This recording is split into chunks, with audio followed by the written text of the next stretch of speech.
ഇത് കണ്ട, അമ്പിളിക്ക് ഞാൻ ആദ്യത്തെ കൊല്ലം വാങ്ങിയ അഡ്യല്, രണ്ടാമത്തെ കൊല്ലം വാങ്ങിയ കാശുമാല, കല്ലു പതിച്ച റിസ്റ്റ് വാച്ച്, രത്നങ്ങൾ പതിച്ച വളകള്, നെക്ലസ്, ഒട്ടിയാനം, കാഞ്ചീപുരം പട്ടുസാരി. കല്യാണത്തിന് കൊടുക്കാനാ. കാഴ്ച ബംഗ്ലാവിൽ സൂക്ഷിക്കണ പോലെ സൂക്ഷിച്ചാ മതിയോ? അവൾ അറിയണ്ടേതാ? അറിയിക്കണം. അതിനുള്ള സമയായി. അവളും അത് കേൾക്കാൻ കാത്തിരിക്കുകയായിരിക്കും. MLA പ്രസംഗം നിങ്ങൾ ശ്രദ്ധിച്ചോ? അമ്പിളിയുടെ ജ്ഞാനവും കർമ്മശേഷിയും അപ്പൂട്ടന്റെ ശക്തിയും ഒത്തുചേർന്ന്, അതായത് ഞങ്ങൾ ഒന്നുചേർന്ന് സ്ഥാപനം പുണ്യാശ്രമമാവുന്നു. അപ്പൊ അമ്പിളിയുടെ മുഖഭാവം നിങ്ങൾ ശ്രദ്ധിച്ചോ? എനിക്ക് പ്രത്യേകിച്ച് ഒന്നും തോന്നിയില്ല. എടാ, മനസ്സിനകത്തിട്ട് ഇങ്ങനെ പുഴുങ്ങാൻ തുടങ്ങിയിട്ട് കൊല്ലം 5 ആയില്ലേ? അവളുടെ മനസ്സിലിരിപ്പ് എന്താണെന്ന് എങ്ങനെ അറിയും? അത് അവള് പറഞ്ഞു കഴിഞ്ഞില്ലേ, ഞാൻ ദൈവമാണെന്ന്. ദൈവവും കാമുകനും തമ്മിൽ വ്യത്യാസമുണ്ട്. എല്ലാം എല്ലാമാണെന്ന് പറഞ്ഞതോ? അത് സ്വന്തം അച്ഛനെ പോലെയാണെന്ന് സങ്കല്പിച്ച് പറഞ്ഞായിക്കൂടെ? അപ്പോ അന്ന് നിങ്ങളൊക്കെയല്ലേ പറഞ്ഞത് അവൾക്ക് എന്നോട് സ്നേഹമാണെന്ന്? അതന്ന്. ഇന്നങ്ങനെ ആയിക്കൊള്ളുന്നില്ലല്ലോ. നിങ്ങളൊക്കെ ഹൃദയമില്ലാത്തവരാ. എന്റെ അവസ്ഥ നിങ്ങൾക്ക് അറിയില്ല. അറിയാ. 4 പെഗ് അടിച്ചിരുന്ന നീ ഇപ്പൊ ഫുൾ ബോട്ടിൽ അടിച്ചാലും പൂസാവണില്ല. കപ്പാസിറ്റി കൂടിയിട്ടുണ്ട്. ഇതൊക്കെ തമാശ വേണ്ട, അവൻ സീരിയസാ. മതിയാണ് കളിച്ചത്. അവൾ അപ്പൂട്ടുന്ന പെണ്ണ. അവൾക്ക് എന്നോട് സ്നേഹമാ. ഉടനെ ഞങ്ങളുടെ കല്യാണമാ. അതിന് നീ ഞങ്ങളോട് ആവശ്യപ്പെട്ടിട്ട് എന്താ കാര്യം? അപ്പൂട്ടാ, ബ്രോക്കർ ആയിരുന്നപ്പോ പല സൈസ് പെണ്ണുങ്ങളുമായി ഇടപഴകിയ ആളായതുകൊണ്ട് സ്ത്രീകളുടെ മനഃശാസ്ത്രം എനിക്കറിയാം. അമ്പിളി ഇന്ന് വെറും അമ്പിളിയല്ല, ഡോക്ടർ അമ്പിളിയാ. പദവി സ്ഥാനവും മാറുന്നതനുസരിച്ച് പെണ്ണിന്റെ മനസ്സിനും മാറ്റം വരാം. ശരിയാ, മനഃശാസ്ത്രത്തിൽ അതിനെ എൻകോമാനിയാക്ക എന്ന് പറയും. ഏതക്കനായാലും ശരി, ഇനി ഇതധികം നീട്ടിക്കൊണ്ടുപോകാൻ പറ്റില്ല. എത്രയും പെട്ടെന്ന് നിന്റെ ആഗ്രഹം അമ്പിളിയോട് തുറന്നു പറയണം. നമ്മൾ അതിനെ പിന്താങ്ങുന്നു. എങ്കിൽ നാളെ തന്നെ ഞാനിത് അമ്പിളിയോട് പറഞ്ഞിരിക്കും. ഉറപ്പ്? ഉറപ്പ്.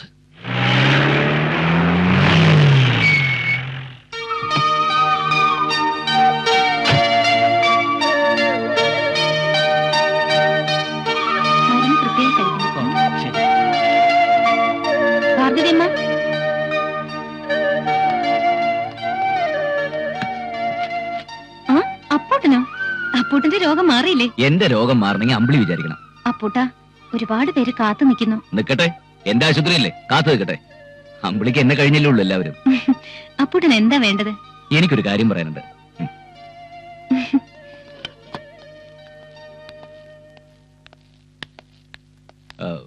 അമ്പിളി, എന്താന്ന് വെച്ചാ പറ അപ്പൂട്ടാ. രോഗികളെ വലയ്ക്കരുത്. അത് തന്നെ എനിക്കും പറയാനുള്ളത്. എന്നെ വലയ്ക്കരുത്.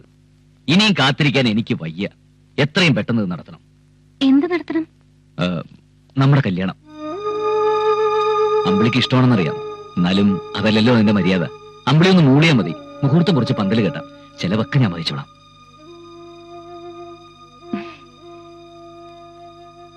എന്താ അമ്പിളി? അപ്പൂട്ടാ, എന്റെ കല്യാണമൊക്കെ എന്നേ തീരുമാനിച്ചു കഴിഞ്ഞു. എന്റെ കൂടെ പഠിച്ച ഒരു ഡോക്ടറാ, മിടുക്കൻ, കാണാനും മോശമല്ല, നല്ല സ്വഭാവം. പിന്നെ 2 പേരും ഡോക്ടറാണെന്നല്ലേ ചേർച്ച. അതല്ലേ അപ്പൂട്ട നല്ലത്?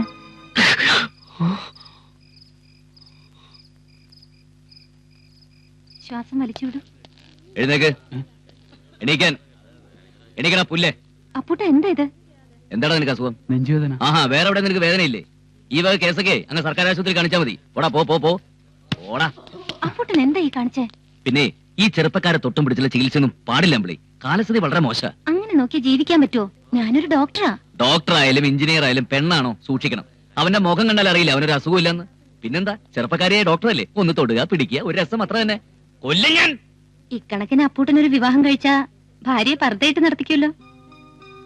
ആ, ആവശ്യം തോന്നിയാ അതും ചെയ്യും. അപ്പൂട്ടൻ ഇത്രയ്ക്ക് ശുദ്ധഗതിക്കാരനായി പോയല്ലോ. ആ, പേഷ്യൻസ് ഒരുപാട് നിൽക്കുന്നു. ഞാൻ അവരെ നോക്കട്ടെ. അല്ല, എനിക്ക് അമ്പിളിയോട് വളരെ പ്രധാനപ്പെട്ട ഒരു കാര്യം പറയാനുണ്ട്. ഇപ്പോഴോ? എന്നാ പറഞ്ഞോളൂ. ഡോക്ടർ, ആ ട്രിപ്പ് കൊടുത്ത പേഷ്യന്റ് ഷിവറിങ്ങാ. സോറി ട്ടോ.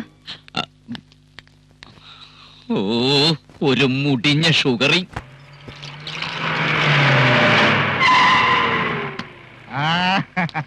കേട്ടോ. ഓ, പൊറോട്ട മട്ടൻ റെഡിയായോ? ഓക്കെ, റെഡിയായി മക്കളെ. ഞാൻ നിങ്ങളെ കാത്തിരിക്കായിരുന്നു. വാ വാ, എല്ലാം എടുത്തോ, ഇപ്പൊ വരാം. ചെല്ല്.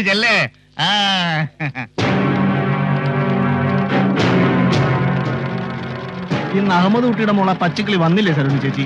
എനിക്കറിയില്ല. നല്ല ബ്ലൗസാ. ഒന്ന് പോകുന്നുണ്ടോ? ഓ, ചേച്ചി വലിയ ദേഷ്യത്തിലാ. വാടേ. നമുക്കൊന്ന് കാണണം. എല്ലായിടത്തും പുരോഗമനവും കാര്യങ്ങളും ഒക്കെ ആയി. താമരക്കുളത്ത് മാത്രം ഇതാ പരിഷ്കാരം. ഈ കട ഇവിടെ നിന്ന് മാറ്റിയാലോ? ചമ്മിയല്ലോടെ. പൊറോട്ടയും മട്ടൻ കഴിക്കുമ്പോൾ അത് മാറും. എന്റെ കടയിൽ അങ്ങനെ പലരും വരും. അവര് നമ്പ്യാരുടെ ആൾക്കാരാ, എനിക്ക് പിണക്കാൻ പറ്റില്ല. നമ്പ്യാരുടെ കാശ് കൊണ്ട് തുടങ്ങിയതാ. അതൊന്നുമല്ല, അപ്പൂട്ടിനെ പറ്റിച്ച പണ. എന്താണ് പറഞ്ഞത്? നോത്തേ. അവളൊന്നും പറഞ്ഞില്ല. പറ്റുമെങ്കിൽ അവരെ ഒന്ന് പറഞ്ഞ് മനസ്സിലാക്ക്. മനസ്സില്ല, എനിക്ക് അവരെ വേണമടി. നിന്റെ പശുക്കറ നിർത്തിച്ചതും തയ്യക്കടയിലെ പണി വേണ്ടാന്ന് വെപ്പിച്ചതും ഈ വീട് വാടകയ്ക്ക് എടുത്തതൊക്കെ ആ നമ്പ്യാരുടെ പണം കൊണ്ടാ. അയാളെ വെറുപ്പിക്കാൻ എനിക്ക് പറ്റില്ല. ആഹാ, നീ ഒരുപാട് അധ്വാനിക്കുന്നു എന്ന് കേട്ടു. ആർക്കാരും വേണ്ടി പണി എടുത്തിട്ട് നമുക്ക് യാതൊരു പ്രയോജനമില്ല. നമ്മുടെ കാര്യം കൂടെ നോക്കണം. ഞാൻ കഷ്ടപ്പെടുന്നത് ആർക്കാനും വേണ്ടിയല്ലല്ലോ, ആസ്പത്രിക്ക് വേണ്ടിയല്ലേ, അപ്പൂട്ടിന് വേണ്ടിയല്ലേ. ആ കടപ്പാട് മറക്കാൻ പറ്റുമോ? നാട്ടുകാരെ ബോധിപ്പിക്കാൻ വേണ്ടി അവൻ ആശുപത്രി കെട്ടി. ഡോക്ടർ ഇല്ലാതെ ആശുപത്രിയാവൂ? അങ്ങനെ രാവുണ്ണിയുടെ മോളെ വെച്ചവൻ കാശുണ്ടാക്കണ്ട.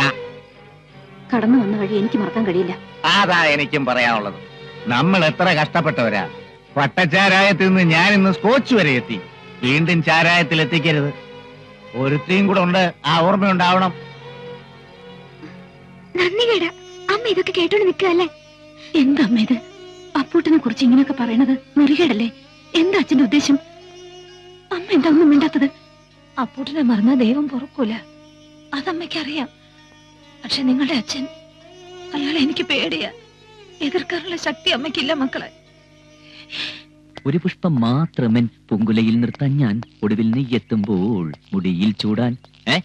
നിങ്ങൾ ഇവിടെ തന്നെ തമ്പടിച്ചിരിക്കുകയാണോ? പാടത്ത് പണി എങ്ങനെ നടക്കണമെന്നറിയോ?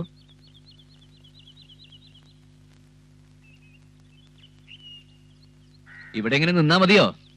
നിങ്ങളോടൊപ്പം എല്ലാ കാര്യത്തിനും ഞാൻ തന്നെ വേണമെന്നുള്ള വാശി ആദ്യം കളയെ. എല്ലായിടത്തും എന്റെ കണ്ണെത്തിന്ന് വരില്ല. എനിക്ക് 100 കൂട്ടം പണികളല്ലേ. മണിയാ, നീ പോയി മേലാമുറി എന്നുള്ള വാടക പിരിക്ക്. പക്കച്ചമയം പാടത്തേക്കല്ലേ? ഇന്ന് മരുന്ന് കളിക്കുന്ന ദിവസമല്ലേ? വേഗം ചെല്ലെ. ഇക്കാ പോയി തെങ്ങിന് തട എടുപ്പിക്ക്. നമ്മളെ പണി നമ്മൾ ചെയ്യുന്നുണ്ട്. ഉണ്ടല്ലോ, അത് മതി. ദൈവമേ, മണി 10. ഒയ്യോ, ഞാൻ പോട്ടെ. നീ എവിടേക്കാ പോകുന്നത്? ആസ്പത്രിക്ക്. നീ എപ്പോൾ ആസ്പത്രി പോയി ആരാധിക്കല്ലേ? എന്താണ്ടെന്ന് എന്റെ ഭാവം. ഇന്ന് രണ്ടിലൊന്ന് ചോദിക്കാൻ പോവാ. നീ ചോദിക്കാൻ തുടങ്ങിയിട്ട് മാസം 1.5 കഴിഞ്ഞല്ലോടാ. ഒരു പെണ്ണിന്റെ അടുത്ത് കല്യാണക്കാര്യം പറയുന്നത് പാർലമെന്റിൽ ബഡ്ജറ്റ് അവതരിപ്പിക്കുന്നതിന്റെ അത്രയ്ക്ക് ടെൻഷനാ. നേരെ ഒത്തുവരണ്ടേ? അമ്പിളിക്ക് ശ്വാസം വിടാൻ സമയമില്ല. അയ്യോ, എന്നാ ക്ഷീണം മാറാത്തിന് ഹോർലിക്സ് മേടിച്ചു കൊടുക്കടാ. അവൾക്ക് വേണ്ടി ഹോർലിക്സ് അല്ല, ഹോർലിക്സ് കമ്പനി ഹോൾസെയിൽ എടുക്കും. ഇന്ന് ചോദിക്കും, ഉറപ്പ്. അപ്പുട്ടാ, ഇപ്പം പ്രശ്നം അതല്ല. കവലയിൽ ആകെ കുഴപ്പമാ. ആ നമ്പ്യാരുടെ ഗുണ്ടകൾ കിടന്ന് വിലസുക, പെണ്ണുങ്ങളെ വഴി നടക്കാൻ സമ്മതിക്കുന്നില്ല. അപ്പുട്ടൻ ജീവിച്ചിരിപ്പില്ലേന്നാ നാട്ടുകാർ ചോദിക്കുന്നത്. ചെന്ന് പറ, അപ്പട്ടിനിപ്പ തീരെ സമയമില്ല, അവനൊരു പെണ്ണിന്റെ പുറയാന്ന്. അപ്പുട്ടാ, താമരക്കുളത്തേക്ക് നിന്നെ വേണം. നിന്റെ ബലത്തിലാ ഞങ്ങള്. നാറ്റിക്കരുത്. അപ്പൂട്ട, ഒരു പ്രശ്നമുണ്ട്. അപ്പൂട്ടൻ കവല വരെ വന്നേ പറ്റൂ. ആ രാവുണ്ണിയുടെ കുട്ടികൾ പെൺകുട്ടികളെ കോളേജിൽ പോകാൻ സമ്മതിക്കില്ല. അമ്മദ് കുട്ടിയുടെ മോളെ ഇനി പറയാൻ ബാക്കിയില്ല. ആ കുട്ടി അവിടെ നിലവിളിക്കുക. അപ്പുട്ടാ, വണ്ടിക്കത്. പ്രായത്തിൽ നിന്നെ ഞാൻ കണ്ടപ്പോ താമരമൊട്ടായിരുന്നു നീ, ഒരു താമരമൊട്ടായിരുന്നു നീ. പ്രായത്തിൽ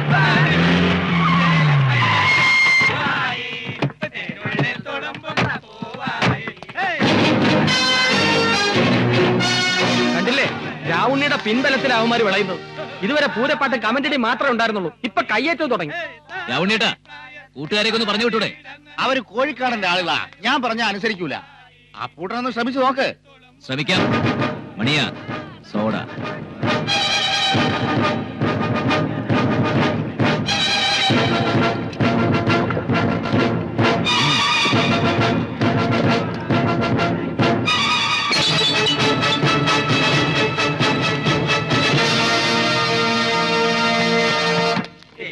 നമ്മുടെ ഡോക്ടർ അപ്പൂട്ടനല്ലേ ഈ വരുന്നത്?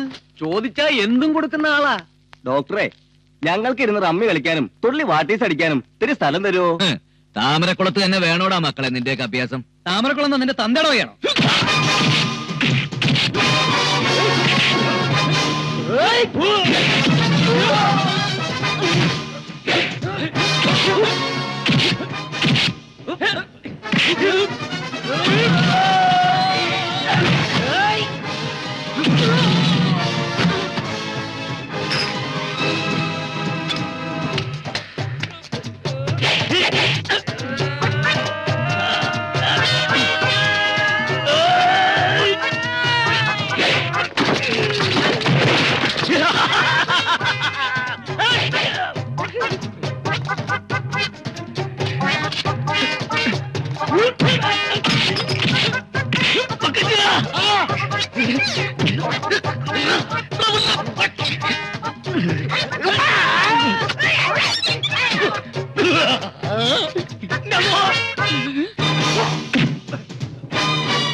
ചൂട് ചായ.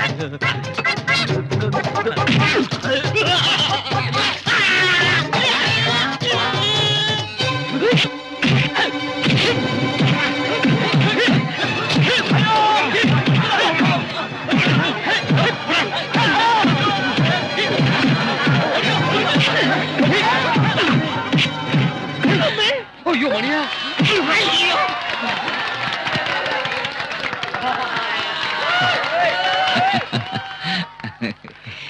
അയ്യോ നിന്റെ നെറ്റി ചോര. ഏ? ഓ, ആസ്പത്രിയിലേക്ക് പോകാൻ ഒരു കാരണമായി. അയ്യോ, എന്റെ തല കറങ്ങുന്ന പോലെ ഞാനിപ്പോ ബോധം കെട്ട് വീഴുകേ. അയ്യോ അയ്യോ, അപ്പോഴിന് എന്താ പറ്റിയത്? ഒന്നുമില്ല, ഒരു ബോധക്ഷയമില്ലായ്മ. ബോധക്കേട് വരാനുള്ള അടിയൊന്നും ഇവന് കിട്ടിയിട്ടില്ലല്ലോ. ഇവൻ അവർക്കിട്ടല്ലേ ചാർത്തിയത്. ചിലപ്പോ മർമ്മത്ത് അടി കിട്ടിയിട്ടുണ്ടാവും. ജീപ്പ് എടുക്ക്, മെഡിക്കൽ കോളേജിൽ കൊണ്ടുപോവാ. വേണ്ട, അപ്പൂട്ടൻസ് ക്ലിനിക്കിലേക്ക് കൊണ്ടുപോയാ മതി. ബോധമില്ലാത്ത രോഗി ഇന്ന് ആസ്പത്രിയിൽ കൊണ്ടുപോകണമെന്ന് പറയുന്നത് നമ്മൾ ആദ്യമായിട്ട് കേൾക്കാം.